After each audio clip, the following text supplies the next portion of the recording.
It's time. Hit the books, college basketball. Get done with the college football season, a pretty boring one, 65-7. So in the season on a pretty crappy note, and now college basketball, we're at it. How's it going? First off, let me start. This is the first time I have hosted a show. I've been a guest, never hosted. So we will make errors. I'm sure Chad and I will both make errors. This is the first live show ever, so feel free. Roast us in the chats, whatever you got. But Chad, how you been? How's it going? Got a lot to talk about on a really short Friday, but a really big Saturday coming up. Good, man. I was just at T-Mobile because I had like 3 phones and none of them would connect. So I had to get the guy to connect them. But besides that, we're pretty good. Woke up early today, took the dog for a nice walk. Yeah, it was a good Friday slate to do that. You didn't miss out on much. There's about nothing on this Friday slate. I mean, I was going to try and force something. Where was it? If Siena and Niagara got up to like 130, I would have hit it. Marist and Kinesis, I would have said the over. Just because Kinesis pushes it really hard. Yeah, so first, let's hop into the sponsor of the show. So Yes. Sponsor of the Hammer, Circa. I have a segment to read. Here we go. We're going to try this. Let me just say, first off, Circa is the best.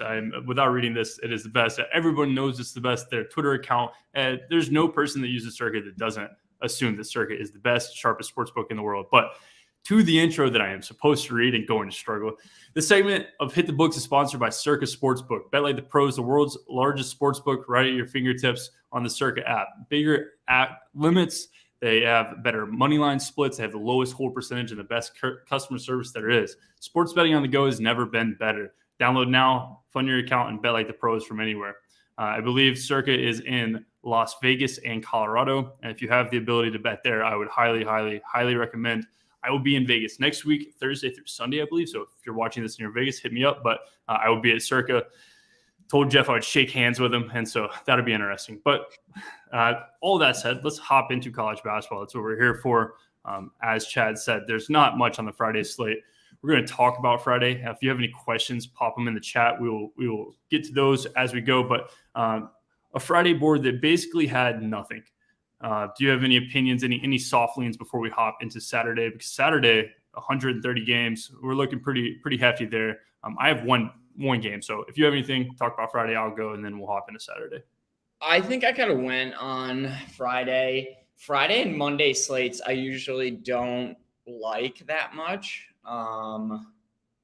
So, yeah, I mean, if you want to get grimy, maybe St. Peter's over, and then maybe even like Manhattan, Mount St. Mary's under, just because they both play so slow. Yeah, and Mount St. Mary's big man will be out. He was out on Sunday. He's out again today. I think he averaged 10 and 7. So that's an interesting note. There really hasn't been much movement. I think it was assumed that he was out, but it does hurt Mount St. Mary's a good bit. Manhattan is a really inefficient team overall. So it's a team that I know you and I have both backed several of unders in that situation. I needed a 132 there, so it's not going to come, but worth noting that Mount St. Mary's will be without their starting center. The one game I had on the Friday slate, and I didn't love it too much, so we're just gonna go brief on it, is the Nebraska-Purdue game. So this is a Nebraska-Purdue matchup that's already happened once this year. It was an absolutely pitiful game. They went 66 possessions, way under the total. in an overtime game. Still didn't get to the number. I think they got to 127. You get a 132. I actually like the over here. I think that teams in most cases are going to push the pace to not allow Zach Edey to get down the court, because when he is down the court, this team is unstoppable. They're near the top in the nation in efficiency. Defensively, if he's in the center of the lane clogging up everything, you're going to struggle. I think tempo probably gets pushed here. I got a 132.5 this morning. We're seeing Circa is almost at 134, juiced up 133.5. So interesting moves. Do you have any opinion on that game there?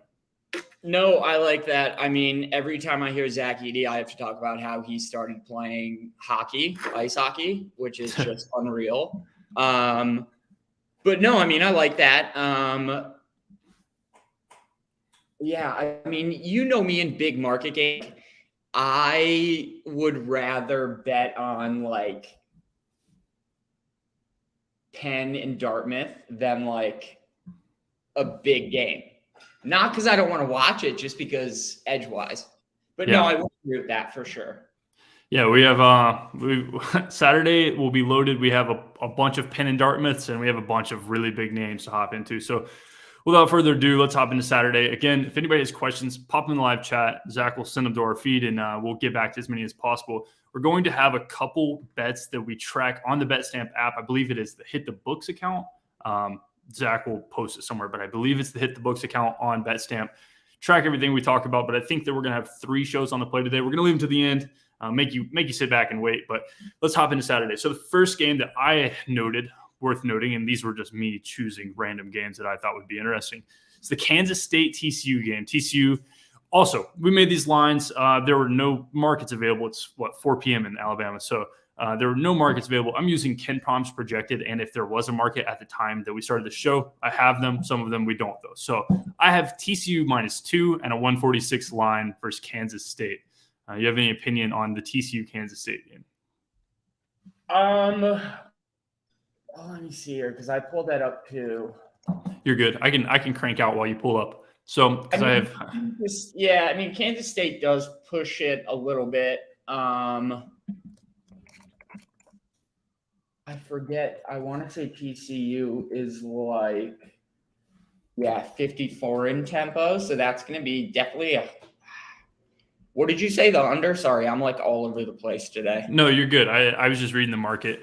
Number is TCU -3.5 and 145.5. No, I definitely would like TCU there. I mean, that would make it a pick 'em on an even floor, basically. And we all know how big home court advantage is. I mean, you saw Gonzaga last night just basically lose. So, yeah, I like that for sure. One game I'm looking at, and this is just like it's going to drive me insane because I'm always on the wrong side of it, is North Dakota State and Omaha. So North Dakota State is like 215th in efficiency, and like 171's like middle of the pack pace-wise. And then you have Omaha, who is not great shooting, 240, but they're a bit faster. So it just all depends on pace. But man, 147 with teams that are, 240 in efficiency for Omaha, and then, North Dakota State's that's North Dakota. North Dakota State's like 215. I mean, unless it ends up being a hack fest, I just don't. I'm probably gonna end up playing that under. And listen, I have unfortunate news for me, good news for you and your under. So this Omaha team will not go into Hackfest. Let me be the first to tell you. Last night, was it last night? I believe we bet on the Omaha versus North Dakota over. It was a 67-62 game with 2.5 minutes left, and they scored a combined 2 points to end the game. So we did not get the cover there, with what seemed like every possibility there was in a 2-possession game, no fouls. So don't worry about Omaha by any means fouling, because they want to get home as fast as they can to Omaha, Nebraska, and literally do probably jack nothing. But who knows? So this going back to this TCU game, I just have a couple notes on it because it's a marquee game and I want to talk about it. Is first thing, and the first note I'm well aware. I'm sure everybody knows this. I was not aware that this Keontae Johnson is the same Keontae Johnson that had the heart issues on the floor in the Florida State game a couple years back, fell on his face on the floor. Terrifying game for me. Like it shocked the world. It was terrifying. He is an absolute bucket. I don't know if you've kept up with this kid. He fell on his face, wasn't able to play for a year and a half, I believe. And now he is the second most efficient player in the nation in conference play. So love to see that. But in my opinion, I think that Kansas State has shot like the most hot they could potentially shoot. They scored 116 versus Texas in regulation, which is just mind-boggling. I mean, that game was insane. I mean, that was an NBA total. Yeah, it was crazy. And no overtime, no anything. It was the halftime score was near both teams' team totals and projections. So interesting. This is 146. You couldn't catch me on an over or an under here. I think that Kansas State's due for a lot of drop-off. TCU has the talent pool to do that. But these two teams are both in the top 100 in tempo. So I think that number is probably right there. I know I'm talking marquee games, and you want to go to the Nebraska Omahas, but if you have anything on that one or any other marquee games, I have a couple lists. I know people want to talk about the fun ones, and then we'll hop in the Youngstown States. Yeah, I mean, I don't have I guess this really isn't like a big game, but I've been intrigued by South Dakota State this year just because year after year they're so good and they're kind of having like an off year. So I haven't watched much of them, but when I see them as I think they're getting a point, that interests me just because they have talent year after year after year. I don't know what you think about that game, but I mean, I always enjoy watching them. Yeah, South Dakota State's an interesting team year after year. As you say, they're good. This year is just a completely different team. If you've watched them play, it's really painful to the eyes. I believe it was the North Dakota game. Yeah, they won by 60-59. They had 5 points in the first 13 minutes of that game, I believe. I could be wrong on that. That was just watching. But it was rough to the eyes. This team is not the team that they used to be. Last year, they were first in the nation in effective field goal percentage. They've been top 6 for each of the last 3 years. This year, they are 275th. So we're seeing a completely different team. They're a really good free throw shooting team, which I think is indicative of regression towards a positive shooting. I think if you can shoot free throws, you're a pretty good shooter. Free throws, as we've seen, a lot of people can't hit free throws. So if you're shooting free throws at an 81% clip, either the correct people are getting fouled, which is usually what's happening, or you are a pretty good shooting team. And I don't think they're 275th by any means in the nation. So we should see some regression. I would agree there. South Dakota is a really weird team. They've had a whole bunch of instances that were not good in their locker room and on their sidelines. So their coach fell on his face on Christmas, trying to put up Christmas lights, and was out 2 games, if you remember that. So South Dakota has been an interesting team to keep up with. Mm-hmm. I've got a game that this is a team that I have bet the under on a good bit. And for anybody watching that doesn't know us, Chad bets almost exclusively unders. He is an under better. He finds value in unders and absolutely pounds them. So we're getting pretty good market beat on the unders. And I've found myself so far this year basically doing the same. And this is one of the teams that I have bet on consistently. And I'm curious your take, Chad. So the Clemson versus Duke game. Ken Palm made this number, and Zach will pull up with a number currently. Hopefully we have one. They made this Clemson by 1 in a 71-70 game. So Clemson -1 and a 141 line. Here's the thing. I've bet, so 142.5, which actually is very good for my take. I think, in my opinion, Clemson is pretty close to fraudulent. Like they sit 14-3. They're a good basketball team. From every metric, every standpoint you look at, they're a good basketball team. But they are 12th in the nation at 3-point shooting. PJ Hall is 42% from the 3-point line. Like this is a team that is due for so much regression, in my opinion. That is ridiculous. PJ Hall is a really good basketball player. I think Hunter Tyson is a really good basketball player. But still, these are just numbers that they have to fall off. Duke has not looked like the Duke we've seen for years at this point. And I think they have the talent pool to stop somebody like a Hunter Tyson. So it'll be interesting. I like the under 142.5 a lot here. It was almost one of the plays for the show. And if you agree, then we can make it a play. But that was my take there. Duke is always an interesting team. I think Duke wins outright here. No, I like that. And I also think it's a good bounce back, although I don't really usually play too much into that. But I mean, that NC State game was just fucking disgusting. So you got to think that they're going to kind of wake up a little bit. And then as far as the under goes, I mean, when I see a team like Duke, who's, I'm going to try and do this off the top of my dome without looking at Ken Palm. I think they're 249 in tempo. Very close, very close. 250. So I think the key to them winning the game and getting back on track is slowing the pace. So yes, let's make that maybe a CC and Chad official right there. Yeah, I like that. The getting a 142.5 is nice. So I would agree. Lock in our first play of the show, which is the under 142.5 in the Duke Clemson game. I think Duke wins out right here. We'll see, but we're not too worried about that. All we want is no points at all. The next game we have on our list, and we see somebody talking about a fade of Coach Calipari, which is interesting. Kentucky line opened up in a number that I thought was insane. Come to find out there's injuries and they might be without two players. So that's probably the reason here. Kentucky opened up a 14-point dog versus Tennessee. You have opinions on Kentucky, Tennessee, or anything in that situation? Well, I'm holding, I think, 35-1 on Tennessee. So when it comes down to Tennessee, I love Tennessee all the time. Do I like them in this spot? I don't know. I do like, as a few guys we talked to, and of course, we're going to go back to the unders. Cal has said that the running and just chucking up shots is just not working anymore. So I do think, and it didn't happen the last game, but I do think they're going to slow it down a bit. But yeah, I mean, I'm really big on Tennessee this year, and when they're cooking, they're cooking. Yeah, it's interesting. I watch these Tennessee games, and I kind of have a different perspective. I talked about this morning, but this team has really good wins. They beat Mississippi State 87-53, and I see where people are coming from.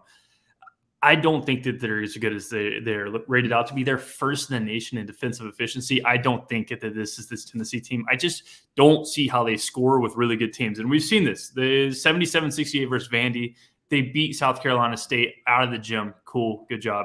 And that kind of looks bad on Kentucky since they lost to South Carolina, obviously. But then they struggled versus Ole Miss. They won by 4. They beat Maryland, didn't cover a 5. Like, this is a team that they beat Kansas. That's a really good win. They played USC to overtime. Like, I don't know. I worry that when they play these teams that want to run a faster pace, they're going to struggle. The issue here is Kentucky's without Jacob Toppin. He was questionable for tomorrow. And there's one more questionable. I don't have it off the top of my head.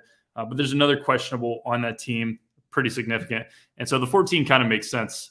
If Jacob Top, if it was healthy versus healthy, I would make this like 7.5, 8, 8.5. I think that Kentucky has played to the absolute floor of their absolute floors, and Tennessee vice versa. So 14 seems crazy, but with injuries, I'll allow it here.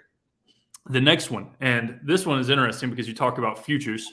You're 35-1 with Tennessee. I have one future that I'm looking at. I really don't bet futures, but I think that this is the best team in the nation. Kansas Jayhawks play tomorrow. They play Iowa State, and they're an 8-point favorite. Kansas futures, and Zach has a picture of it. Kansas is plus 1,300 to win the national championship. And Currently? I think that's way too low. This is the best team in the nation, in my opinion. I struggle to bet this game at 8 because I think that Iowa State is a team that can kind of put pressure on Kansas. Kansas won by 1 in their January matchup last year, so I could see this being close. But I think they're the best team in the nation. I think that 1,300 is soft, and you're getting a pretty good number. What is your opinion on Kansas, the Jayhawks? You got Bill Self. You got anything there? Listen, dude, I love them. I bet them big against, what was the other game? Tech. They played Tech. Yeah. Yeah, 1 second. Let me crank out this future. Zach, put it up. Zach, pop it back up real quick. A little plug, and I think it's interesting because they're the sponsor of our show. We're going to talk about it. This future is at Circa Sportsbook. Circa is the only that I know. I'm aware. I could be wrong, and if I am, let me know in the chats. But I think Circa is the only place that you can get yes and no on futures props like Kansas to win the championship. 1,300 to win the championship seems a great bet. But if you don't like it and you want to lay every dime of juice you possibly can, you can bet the no if you want to. Like if you think that Kansas is fraudulent and you think that I am an idiot, bet the no. Feel free, 2,200. But I think 1,300 is the bet there at that price. And I think that's interesting. Sorry, Chad, you go ahead, take a shot. No, you're giving me bad flashbacks because I joined, I don't know if you know CK on here, and the one future needed Gonzaga every single year. So I would have loved, because I think before that Baylor game, it was like, I don't want to say, was it plus? I think Baylor was like plus 50, plus 150. Just in that game. Oh, okay. Yeah. Are you talking about last year's Gonzaga? No. 2 years ago. Oh, yeah. Okay. So, yeah, they were plus 1,000 headed in the preseason. They closed, I believe, minus like 125. It was assumed that they were winning, and then they got absolutely ransacked. It wasn't even a game. I remember we watched that at a friend's house, and by the time I got to the house, the game was over. It was 32-12 or something crazy. And I just turned around and left because I was the only person with the Gonzaga futures, so I did not want to be there. Yeah, that was not fun. And then what made it even worse is that they did have a couple runs in them, I think right before the first half ended. And then Baylor came out in the second half and just kicked the shit out of them. It was a grown men versus boys game. It looked from the opening tip. The opening tip, he was 3 inches over Drew Timme, and then from that moment on, it felt like he was 3 inches over everything. Let's see what the futures are for Gonzaga on Circa. They're in alphabetical order, so I can just scroll through this. Gonzaga is plus 2,200 right now, which after that BYU game seems to make a lot of sense. This team, they're really struggling right now. I think they're better than they've looked, but they are struggling. All right, next. You got anything? Me? Yeah, I thought you were about to start a sentence. No, I was going to say I'm a pessimistic UConn fan. I don't think Hurley. I mean, I'm not the biggest Hurley guy. I think he's a good recruiter. I don't love him coaching. I mean, I don't know, but they are talented as fuck. I think they're sitting at plus 1,400. Jesus, they were plus 6,600 in the summer. That would be a nice ticket to sit on, but at plus 1,400, you can get Tennessee at the same price. You can get Arizona at the same price, and this is at MGM. Yeah, on this screen, I think that probably Arizona for me. The team that really sticks out to me that I just think is fraudulent is Alabama. People keep saying this Alabama team, and maybe it's because I'm a homer and I just don't want Alabama to be good, because when they're good, I have to admit they're good, even though I live basically in Tuscaloosa. I watch Alabama, and every single time I'm waiting for the floor to explode, and it has not. They look great. I think Virginia at 2,800 at Barstool is a pretty good number. But again, I don't lay many futures. I just was curious your opinion on Kansas. I think Kansas is the clear number one. Zach, if you could scroll up if you're on that screen and see who is the favorite. Yeah, so Houston, Tennessee, then Kansas. I think Kansas has a really good shot against Houston. And you're getting a much better number. Let's see, 850 at Barstool. You're getting 1,300 at Circa. So, again, Circa, sponsor the show. It's the best place to bet. So, a nice little plug. But let's go back into the Saturday games. The next one we're going to talk about. I just muted myself as I was talking. The next one, and then we're going to hop into a couple plays I have listed, was Youngstown versus Oakland. Youngstown has looked amazing. Do you have any opinion on Youngstown overall? This is a really good basketball team. I wish I did, and now I seem like an amateur.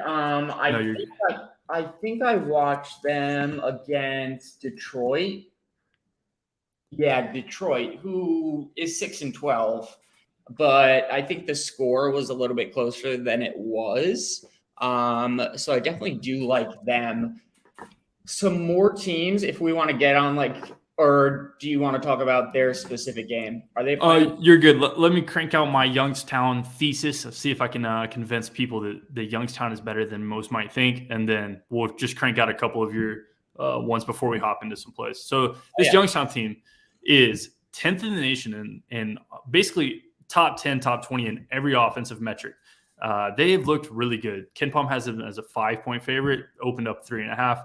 Interesting to note there. I actually don't like the side here. I think Youngstown is really good, but they have played well above their standard. This Oakland team, geez, listen to the schedule that they've been forced to play this year. So they have played Oklahoma State, a San Jose State team who is much better than most people would give them, Syracuse, Boise State, and Michigan State. So Oakland is as battle tested as you're going to get for these low level teams. This total opened up 159.5. I think that Oakland has the ability to make Youngstown not be a top 20 offense, because does Youngstown have a group of the best shooters in the nation? No. And so it'll be interesting. I think that Oakland can probably force this number down. I made this 152, so I was pretty off of this number.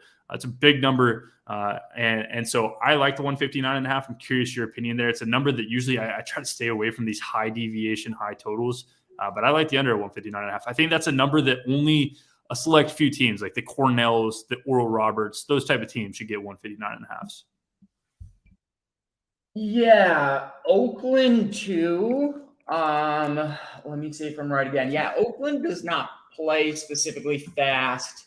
They're kind of, I guess they're just about middle of the road. The only thing with them is their defense is fucking horrible. I could see that though. And I'm also getting more into, I used to really stay away from the high numbers. But there's so much value to some of these high numbers that you just got to start taking them. You know what I mean? Yeah. Especially in a conference like the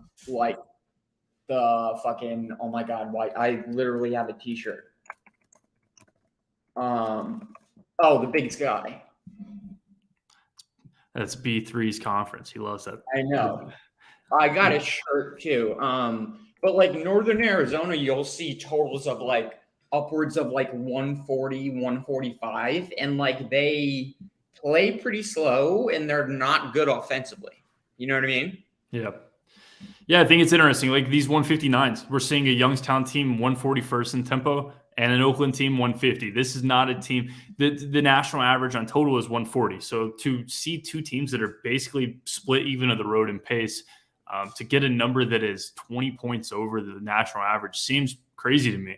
I think it's mostly due to the fact that Youngstown has been so efficient on offense.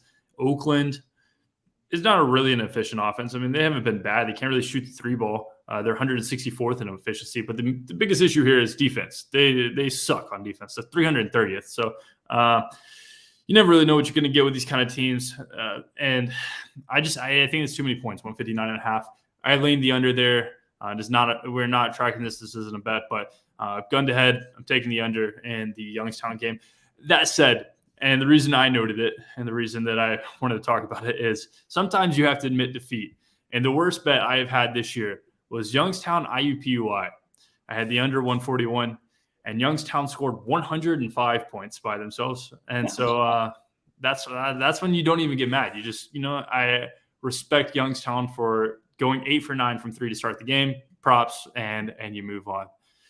But that's that there, Chad. Do you have any games that you want to talk about before we hop into the 2 official plays? I believe we have 2 or 3 for this show. Well, speaking of a bad beat, by the way, you just made me think of it. Hold on.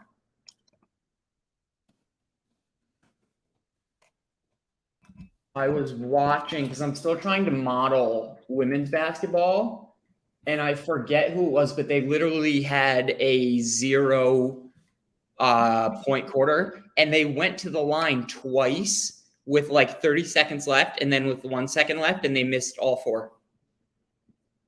I believe it. It's women's basketball. That says what it needs to say. Somebody in the chat says T-Rank, which is Bart Torvik, has St. Mary's number 5 in the nation, but he doesn't see how they get over Kansas, Purdue. Any thoughts? I think that's crazy. I would completely agree. Torvik is somebody who I believe, I could be wrong here, I think that they throw away their previous results. So Torvik only uses 2023 numbers. At this point, it's January, so I mean, it doesn't hurt too bad, but they don't look at anything else. I don't think that in any case of 15-4, St. Mary's team is better than 15-1 Kansas team. Not even close. I don't think that there's even an argument there. I respect Torvik's numbers at times, but I think that those are a bit psychotic. Also, I don't think that UCLA is the third best team in the country, but that's just me being personal. Also, you say not better than Purdue. I would agree that Purdue is better than St. Mary's, but I do think that Purdue is not a top 5 team in the nation. I probably put them at 8, but St. Mary's is just not the 5, 6, or 7 that I'm putting over them. So I have Arizona over Purdue and St. Mary's. And so, yeah, you're correct. I think that is a goofy number. I hope that some market somewhere reflects St. Mary's as number 5, and I would go on Circa, and I would bet the no on that future for them to win the championship. I like it. Lay it. Yeah, so if you don't have any men's basketball games, let's hop into – we have a couple bets that we can talk about, get them listed on our bet stamp, and try to crank up these numbers. Maybe we'll get a little CLV and make this account look good. The first one that I have, and you're going to like this one, Chad, it's really smelly and really nasty. I believe, I could be wrong, but I think that this abbreviation is the New Jersey Institute of Technology. NJIT, am I right there? Versus Albany. And what's the total? 122? If Zach could pull that up, Ken Palm has this as 137. And if that is right, give me the under as many times as I can bet. We didn't have a number when we made the show, so we're going to see if it's even close to 137. The under will be the bet in the Albany versus NJIT game. Let's see. No numbers are up for Zach, so we're going to let that one slide. I don't know how this will work. This show was early, so we won't even talk about that one. Maybe by the end of the show we have numbers. But if it is in the range near 137, I will be betting on that under for sure. Albany doesn't want to push any pace. NJIT has a big man who shoots 30% of their shots. They want to slow down. That offensive style and scheme only makes sense if you're playing in the half court. So do you have an opinion there before we can't post that because there's no number available, but we will see if it is at the end of the show. No, I like that. NJIT is kind of a school that I've rode for a few years now. I think they play a bit faster than they used to, but I mean, I used to be able to crush some NJIT first halves that would end on like 51 points. So I like it. And to piggyback off you, a very similar number in a game I like is Irvine and Northridge under 136.5. Irvine is good. They play quick.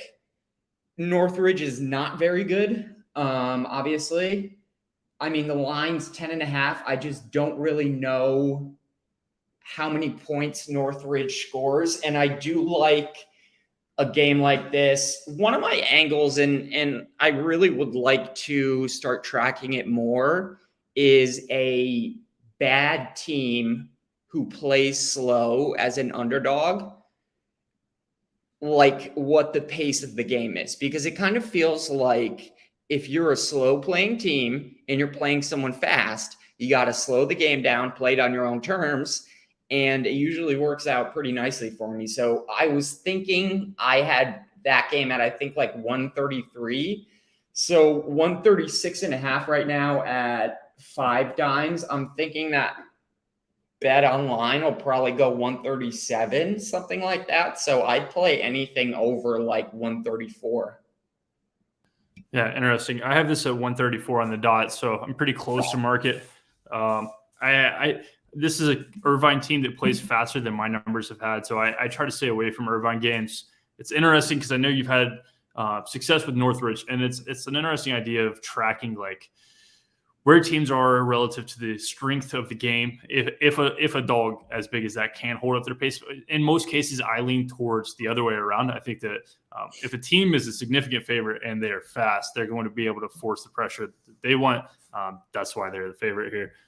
And so Bunting I don't even want to try to say this guy's name, but he says he can keep his eye out for NJIT total. New Jersey Institute of Technology. I'm here for it. Yeah, so Chad likes the under in the Irvine game. if we can get some numbers on all of these, I wish books would post earlier, but the next game we have, and you'll see a common thread here whenever us two are betting on games, it is you're not going to get Duke very often. We have a Duke Clemson total here, but you're not going to get these games very often. And the next one I go to is probably one of the bigger names that I will bet. I am going to lay the 8 in the Toledo versus Northern Illinois game. If 8 is available, Zach, it was on Ken Palm, so we're still stretching here. Yeah, we can get an 8. Ooh, it's going to 8.5. So is that enough to be able to lock for the show? I would say probably not, just with one book open. But however we want to track it, 8.5 is fine. This is just a completely different. It's a disparity in talent. I think Toledo is a really good basketball team. I watched Toledo versus UAB. The Blazers are my team, and they cooked up UAB in the Barstool Classic. So I've had respect for Toledo, a very veteran, balanced team.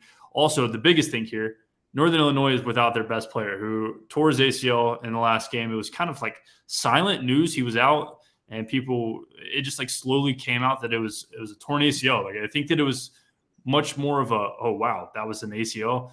Then imagine. I think this is definitely baked into the number, but not enough. This Northern Illinois team doesn't have much. So 8 points here. I will lay it and take Toledo. I'm not sure since there's only 2 books open. This show will probably need to be delayed a little bit just because we don't have enough books at the current moment. But I like the 8 there. If we can get it 8.5, that is fine. I like it. I'm wishing that, I love these extra games, so I'm wishing there were some more lines posted, but some I'm looking at is like Oral Roberts and St. Thomas, just a huge clash of pace in that one. Even though Oral Roberts has been murdering me whenever I take the under.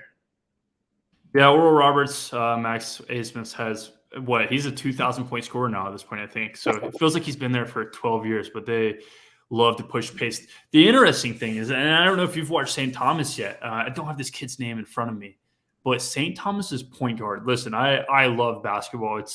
I was playing last night. I played this morning. I am just a lover of the sport of basketball. And the kid's point guard for St. Thomas, I'm pulling up his name currently, is a basketball player. Like he plays it right. I really enjoy watching. I cannot find his team. Jeez, there we go.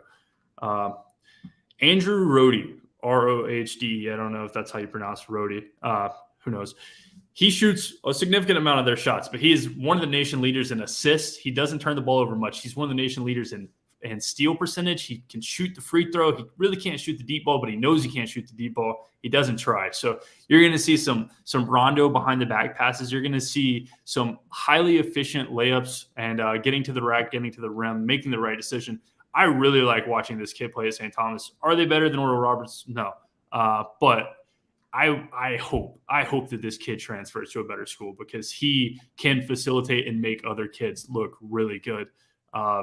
And at St. Thomas, I mean, they're 13-7. So he's done his thing there. He's the best player on their team by far as a freshman, 6'6" point guard. And he's put on some weight. He's 180, but a really fun team to watch. Zach says there's no number in the Oral game. So I would assume that total. What would you think, Chad? It has to be like almost 160, if not 161. I was going to go like 155. But then again, Thomas can play up, and they are, top 70 in efficiency. So you may be right. Yeah, and the main thing here is, and it really numbers don't project, but St. Thomas does not want to stop scoring. I've seen them hit layups with 20 seconds left in games that they were winning by a lot. They're one of those teams. So market knows that, and I think that they'll probably get like a 159 to a 161, 162 range wouldn't surprise me by any means. All right, so we locked in Toledo. We locked in Duke under. We hopefully will get to Albany under if it's near 137. Maybe it gets there into the show. And then we have one more. I hope that there's a number for this. Again, Zach, I apologize. We're stretching this. And I know that Chad is going to like this one. We've already talked about it, but it's the Penn versus Dartmouth under. 142.5 is the number that I saw per, I believe it was. Let's cool. We got a number there. I know you have an opinion on Dartmouth unders. Chad, smack it, hit it, go away, go do your thing. I like it. I mean, every time I don't take one, they hit. So take it. And then, yeah, I mean, it reminds me a lot of what was the team last year? I think it was Lamar. Every game I'd look at Lamar and be like, they're going to score 42 points. And I would never take their under, just thinking that they would finally wake up, and they never did. So, yeah, I'm all aboard that one. Yeah, my main thing is, again, it's similar to the Albany game style, is they have a big man who scores all of their points, again, 30%, 30.2% of their shots. So this team only plays well in the idea that they're going to the half court. The issue here is Dartmouth, and the reason I think this number is big, and it's an interesting thought process when you're looking at numbers, is like, why is this number 142.5?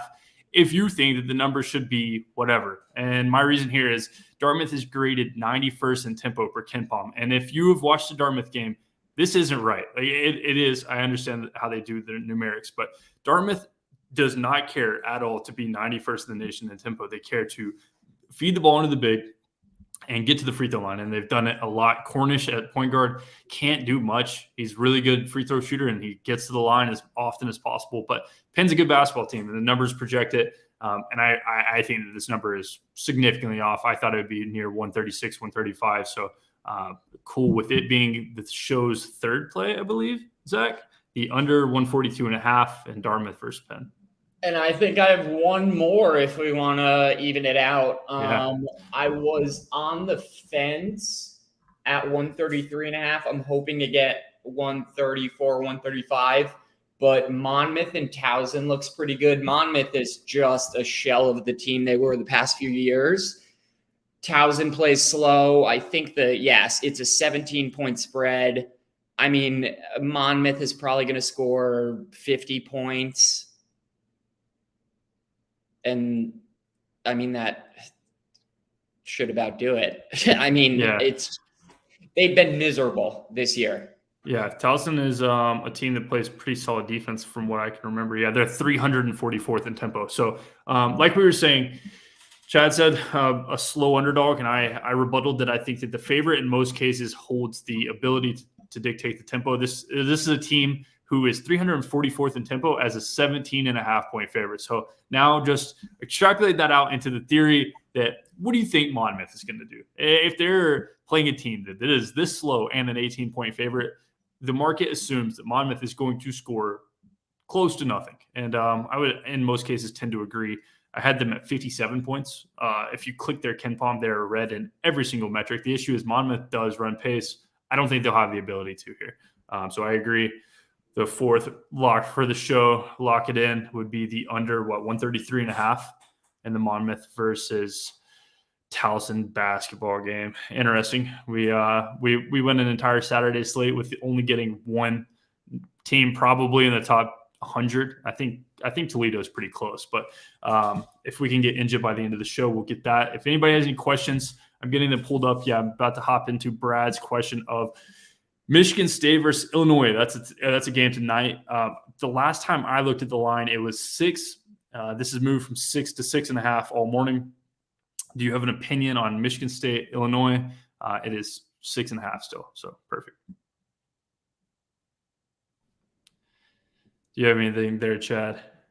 Oh, sorry. I thought you were leaving it open-ended for the chat. I really don't have a say there. Admittedly, I got through like 80% of the board, and I didn't get through that one yet.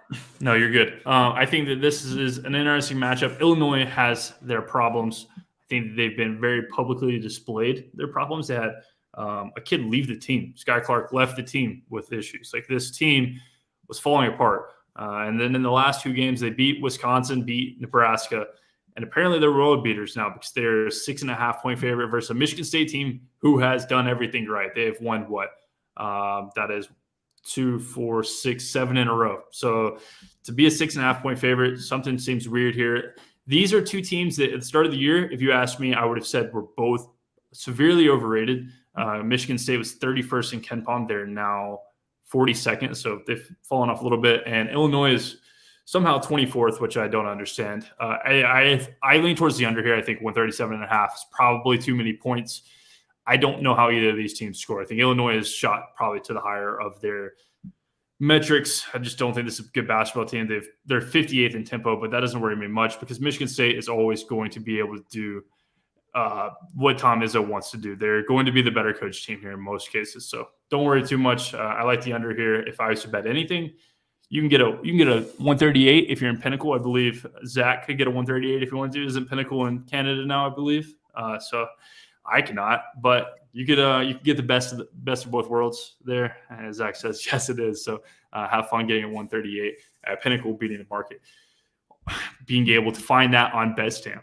Short plug to BetStamp. Great app. But yeah, so do we have any more questions, any games anybody wants us to get into? Or do you have anything, Chad, that you just want to talk about? I think I'm good. I'm just like still, it takes me so long to get through this slate. What I like to do is like handicap it all and then like drink a coffee and sit on it and then like look at it again.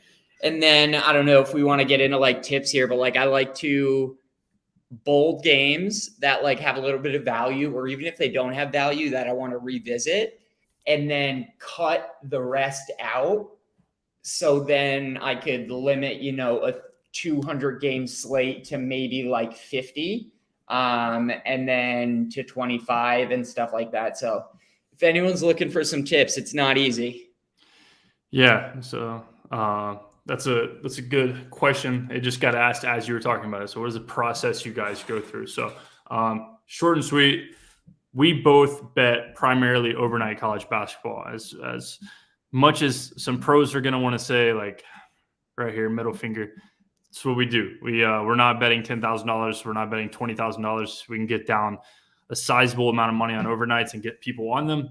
We're betting them. So we usually wait till decent market opening, probably 7 p.m. Central, and we're betting overnight totals. They move. I believe we're at like over 200 games this season at like a 3.5%, 4% closing line value. So we're seeing good market moves. But the main thing here is if your question is process as in like time of betting, we are overnight bettors. So you say overnight, morning of, but process standpoint, I am a strictly numbers better. I graduated engineering school. This is our first show, so we'll have this talk. Maybe in future shows we won't have to have it, but I graduated engineering school. I am a numbers person. I'm a fucking weirdo, but at the same time, I love college basketball. I bet several sports, but college basketball is the only one that I could sit here and tell you about St. Thomas's point guard passing ability, because I watch those games because I am psychotic. Hence my Wright State jersey behind me. So it is actually signed by Loudon Love. Funny story. He is number 11 for Wright State, not number 1. But Wright State is such a small school that they don't sell personalized jerseys. So we have a number 1 jersey by Loudon Love. Shout out Loudon Love. It was a strange occurrence, but those are the kind of games I watch. I used to love Wright State. So mostly numbers. And then when the numbers are done, you can just kind of depict based off college basketball is one of the craziest markets there are, because kids can tear ACLs in practice and it not be known because there's 360 teams. Yeah. And so it's a lot of fluctuations, but numbers for the most part. I know Chad is numbers better. If you want to talk about like your go-to or what you do on a daily basis, but I think you kind of covered it for the most part. Yeah, I mean, I've said it a few times. I'm a numbers better because I think that gives me a really good baseline. But I'll always use the comparison that 2 years ago Gonzaga team and Purdue team, I always had value on their unders, and I was like, "There's no fucking way." And then they'd scored 92 points in the first half. So there's rarely a time where like I have a game going over and I take the under, but sometimes if I'm over by a point, somebody's banged up, they're coming off a few days of a road trip, I will go against my numbers. Just use a lot of intuition, and I think it's a good balance between the two. Yeah, I would agree. I think that especially in a market like college basketball, intuition becomes really pivotal. Your numbers can post out 30 games a day because just of market variance. Like a example on Saturday, if let's see, Winthrop versus Campbell, if my number was to be off by 10 points, I would assume that somebody's probably hurt. But it's possible. The market is betting 272 versus 235, just probably a little bit off. So like 10 points obviously is a very far stretch. It's dramatic, but you can see differentials of like 2, 3, 4 points, I think, in most cases, in these just absolute dog shit games. Like Sacred Heart versus St. Francis, New York is playing Saturday. And that's where we look. That's our niche. Chad has learned a lot of these just random as hell teams. I would be interested to see if you graded out the average ranking of the teams that he bets on. It's probably in the 230 to 250 range. I try to stick more to higher level if I can get information. Try to do that injury bets. We get a lot of injury information, and so don't have any tonight. But if we do, we'll share them on the show. Always an interesting angle to have any kind of just secondary market availability, like having an idea that you can be like, hey, this is going to happen for sure. It's not my numbers depicting this kid will be out tomorrow. And if you can read the market there, then you're always going to win. No doubt. But I think that's all the questions we have. If anybody has any more, Zach, let's try to check one more time. If we have an Albany number, I would assume no, but worth a shot before we end the show. No, blank as can be too. Like not even like they didn't even give us a thought of a number. So no, we won't have an Albany number. That'll be a opened. If you watch the show, it won't be tracked on BetStamp, but we do like that number at 130. I think I had anything at 134.5 up to 137. I think that number is way wrong. Ken Palms, I had it at 128. So in most cases, you're going to be fine there, but we're not going to track that one. I like it. Do you like it? I would assume your number agrees on my Albany number there, Chad. Yes. Okay. I thought so, but I wasn't sure. But yes. Okay, so we have a question to recap, and then we're going to end the show. Again, first off, this is our first show. I've never been a host. I hope that it's been decent, but I did definitely forget to recap. So, Zach, if you could pull up the pending wagers. Yeah, so we have the Dartmouth. My face is in the way. There we go. The Dartmouth Penn under 142.5. We have the Towson Monmouth under 133.5. The Toledo -8 versus Northern Illinois, I believe. And Clemson Duke under 142.5. These will all be pending in our Hit the Books BetStamp. So if you have the BetStamp app, just go to the Hit the Books. You just search bettors, Hit the Books. It'll pop up. You'll see our pending wagers, and they all are BetStamp verified. So nobody can say that we just made up some numbers. You saw us lock them in live on the show, damn it. Toledo is kind of sketchy, but DraftKings is available everywhere, and Zach gave me the thumbs up, so we're going to go with it. But that's all we got. 51 minutes, not too bad. I appreciate the shout out there. But we have shows, Monday and Friday. Chad and I will be talking. We'll have Tom Casale on Mondays. Excited to talk to Tom. Never talked to him. Have you ever talked to him? I have not. Yeah, so that'll be interesting. It'll be a fun first show. Y'all will get to see us talk to him for the first time. Next Friday, I will be in Vegas doing the show live, probably in a hotel room, because I would assume that I'm not going to be able to do it anywhere else. But yeah, that's all we got here. I appreciate it. Shout out Circa for sponsoring the show, the best sports book in the U.S. and the world. Can bet nose on futures if you want to. And that's all we got here. Also, if anyone is interested, a self-plug, I will be on with Sammy Adams tomorrow, which should be a good time. An interesting twist. We take Sammy Adams. Okay, so we're going to be talking some sports with Sammy Adams of all people. I grew up on Sammy Adams. He called me today, and I was like, dude, we got to stop talking now because, this stuff is so good. Yeah, so that'll be an interesting show. Chatterdays on Chad's Twitter. Self-plug to the Moneyline Chad Twitter there. Yes, all sir. Right. For that's Chad. This is me, CC. Zach, appreciate you in the background. If we missed anything, shoot me a private message and I will robot it out. But if not, that's all we got for you.